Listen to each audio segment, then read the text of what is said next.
প্রিয় চাকরি প্রত্যাশী ভাইয়েরা, আশা করি প্রত্যেকে অসংখ্য ভালো আছেন। তো আজকে আরেকটি নিয়োগ বিজ্ঞপ্তি নিয়ে আপনাদের সাথে আলোচনা করব। নিয়োগটা প্রকাশ করেছে গণপূর্ত অধিদপ্তর থেকে। তো নিয়োগে বলা হয়েছে আপনার 23 সেপ্টেম্বরে এই নিয়োগটা প্রকাশ করা হয়েছে। নিয়োগে আপনারা এখানে 18 থেকে 32 বছরের ভিতরে যারা আছেন তারা আপনারা এখানে আবেদন করতে পারবেন। আর আপনারা যারা নাকি এসএসসি পাস করেছেন এবং সমমান পরীক্ষায় উত্তীর্ণ হয়েছেন তারা এখানে আবেদন করতে পারবেন। আর এখানে দেখেন পদের নাম এখানে দেওয়া আছে। পদ হচ্ছে অফিস সহায়ক। এটার বেতন শুরু হবে 8,250 টাকা থেকে 20,010 টাকা। আর পদের সংখ্যা হচ্ছে 161।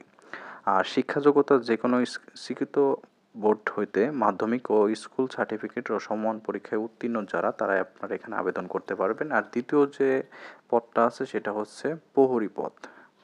আর এটার পদের সংখ্যা হচ্ছে 81টি। আর এটার বেতন শুরু হবে হচ্ছে 8,250 টাকা থেকে শুরু করে 10,010 টাকা। আর শিক্ষা জগৎটা এটা হচ্ছে যারা নাকি আপনার অষ্টম শ্রেণী পাস করেছেন, উত্তীর্ণ হয়েছেন তারা আপনারা এখানে আবেদন করতে পারবেন। 3 নাম্বার যে পদটা আছে সেটা হচ্ছে মালি পদ, মানে আপনার বাগান পরিষ্কার করার জন্য। আর এটা বেতন শুরু হবে 8,250 টাকা থেকে শুরু করে 20,010 টাকা। এটার পদ সংখ্যা হচ্ছে 18টি। তো বাগানের কাজের জন্য 3 বছরের অভিজ্ঞতা থাকলে আপনাকে অগ্রাধিকার দেবে এবং অবশ্যই অষ্টম শ্রেণী পাস থাকতে হবে। আর মোট পদের সংখ্যা হচ্ছে 260টি। আর আপনারা কিন্তু যে কোনো একটি পদে কিন্তু আবেদন করতে পারবেন, একাধিক পদে আবেদন করতে পারবেন না। আবেদনের সময়সীমা হিসাবে আপনাদের একটু উল্লেখ করে দিই।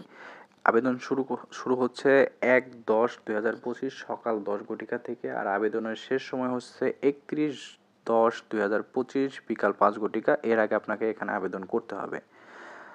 আর আবেদন করতে আপনাকে কত টাকা লাগবে? এক্ষেত্রে আপনার আবেদন করতে 50 টাকা লাগবে। আর সার্ভিস চার্জ হচ্ছে 4 টাকা। মোট হচ্ছে আপনার 54 টাকা হইলে আপনি এখানে আবেদন করতে পারবেন। আর আপনার কাছে যদি আবেদন করতে যদি ঝামেলা মনে হয় সেক্ষেত্রে আপনার পাশে থাকা একটা কম্পিউটার দোকান থেকে আবেদন করে নেবেন। আপনার কোন পদে আবেদন করতে চান অবশ্যই আপনি এখান থেকে বলবেন, সঠিকভাবে আবেদন করে নেবেন।